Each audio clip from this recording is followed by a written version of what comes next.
The story of the mission of the 70 is a second mission story.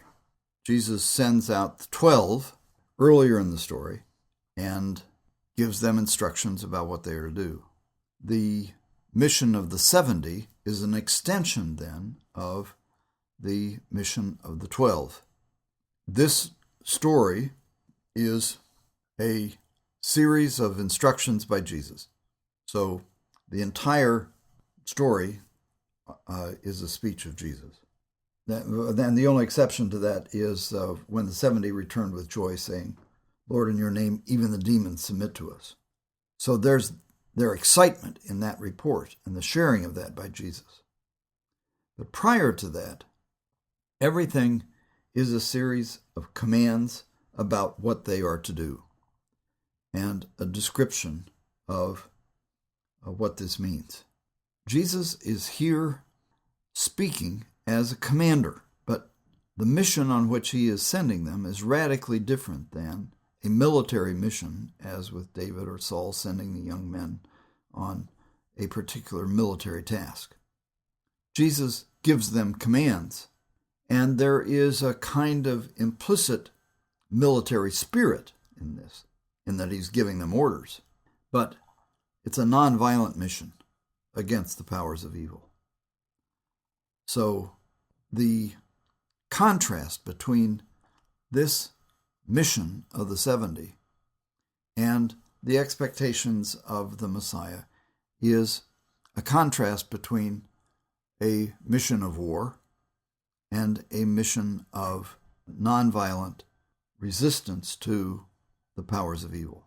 Part of what is in the background of this story are the instructions to the 12 about what they are to do, namely to heal the sick, to preach the kingdom of God. All of that is in the background of this story, but is not named in the story itself. Some observations about the mnemonic structure of this story to make it easier for you to identify the ways of remembering it.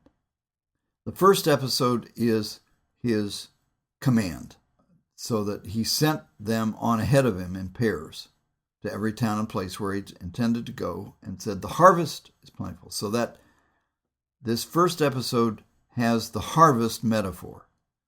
So if you think of the command and the harvest is plentiful, laborers are few, ask the Lord of the harvest to send out laborers. So those are the verbal threads of those two sentences. The next is his instructions. Go, on your way. Now look, I'm sending you out like lambs into the midst of wolves. A memorable metaphor. So think lambs and wolves. Then the instructions.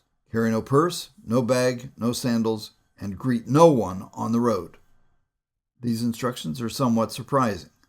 Prior to this, he has sent them out, but has never said this, greet no one on the road before. The no purse, no bag, and no sandals means that they have absolutely nothing. So they are sent out on this mission in total dependence on other people on the one hand, and on the other hand on God. So the next part is the house. Whatever house you enter, say, "Peace to this house." And then remain in the same house and don't move from house to house. So this episode is about the house.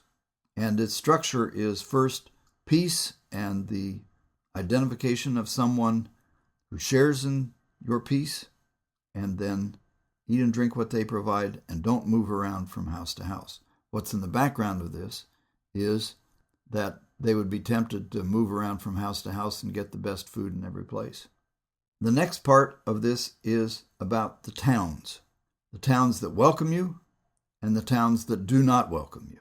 So in the towns that welcome you, eat what is set before you, cure the sick, say to them, the kingdom of God has come near. But when they don't welcome you, then even the dust of your town that clings to our feet. So that's the way to remember that. The next part is about those who listen and those who reject. And then the result, that the 70 returned and even the demons submit to us. Notice that verbal thread, because that's the end of the last episode of this story. The last episode, then, is Jesus' words about the domination of Satan. I watched Satan fall from heaven, and I've given you authority to tread on snakes and scorpions and over all the power of the enemy, and nothing will hurt you. And then the last thing is rejoice.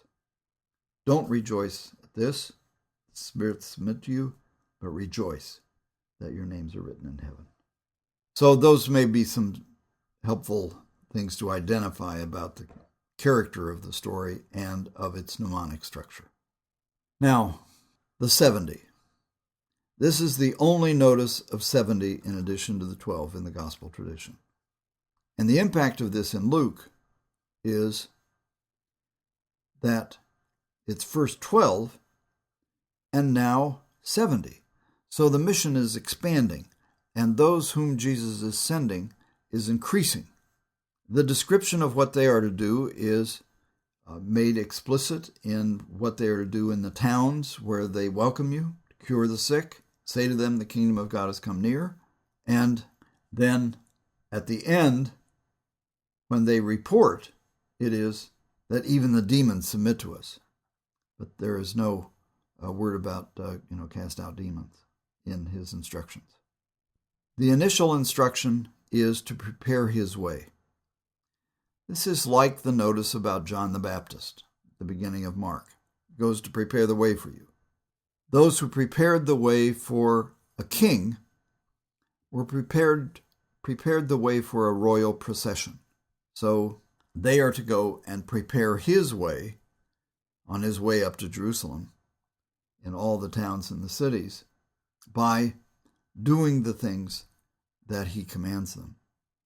And clearly, if they have done these things in these towns and villages, then Jesus will receive a good welcome. And also he will know, which towns to enter and which ones not to.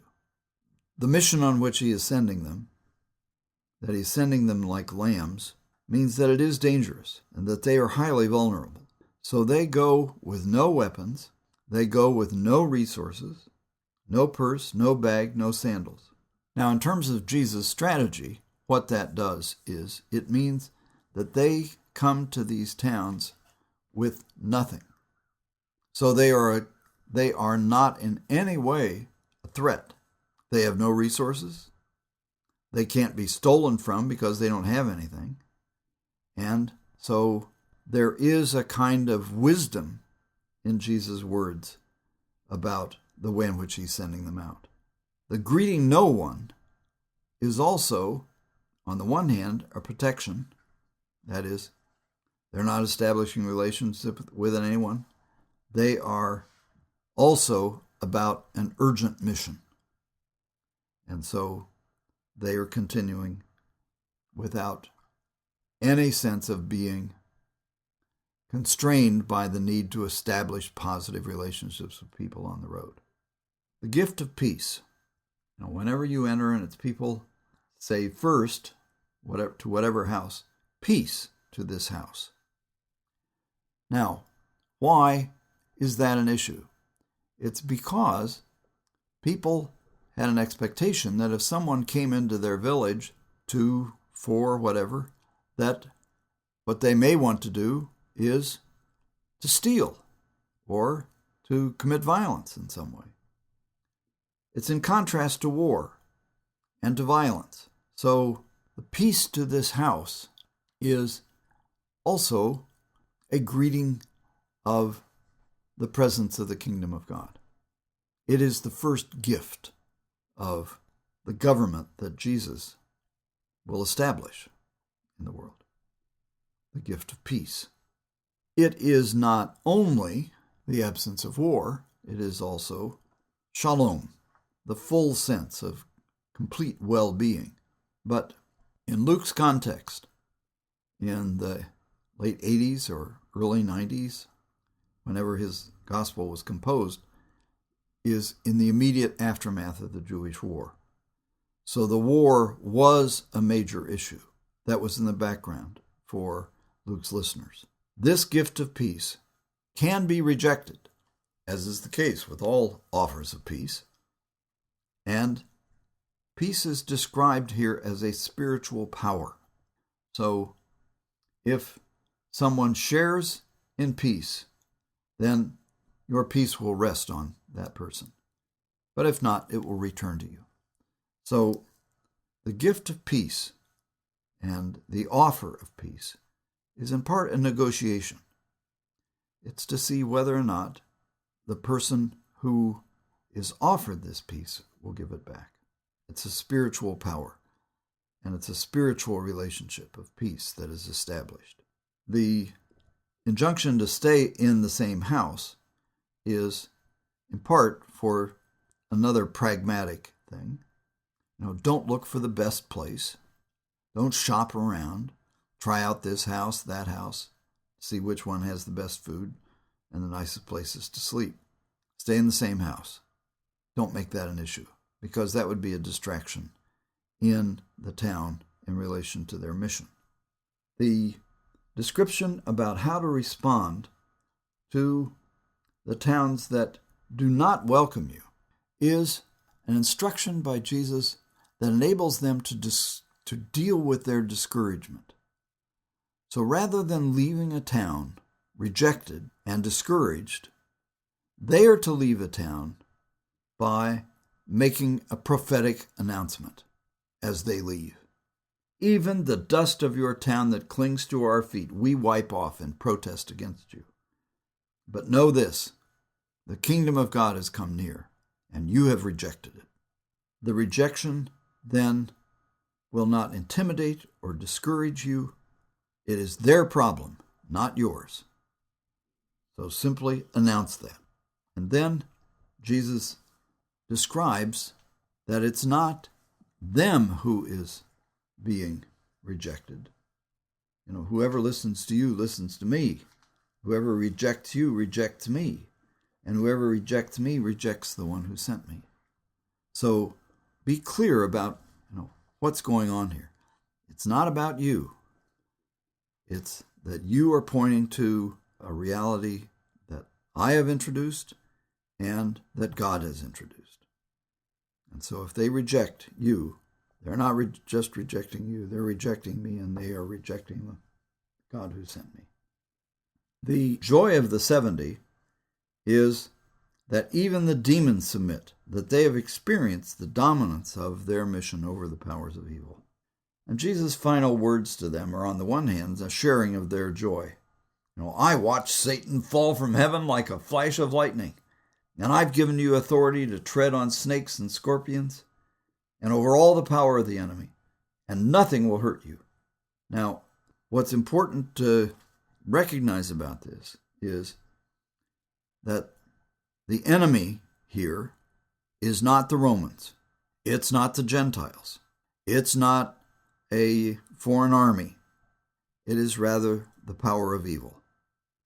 And that's what they go to combat, is the ways in which the powers of evil have been present in these towns and communities. But their joy, then, is to be focused not on their great success or their success or failures, but rather the recognition in the book of heaven. That is, that they're part of the extension of the government of God in the world. That's their source of joy. It is also the source of joy for everyone who would tell this story, and for all those who will experience in hearing this story that they too are sent to be part of this mission of the establishment of the government of God in the world. So they're part of the 72. This story has a lot of energy.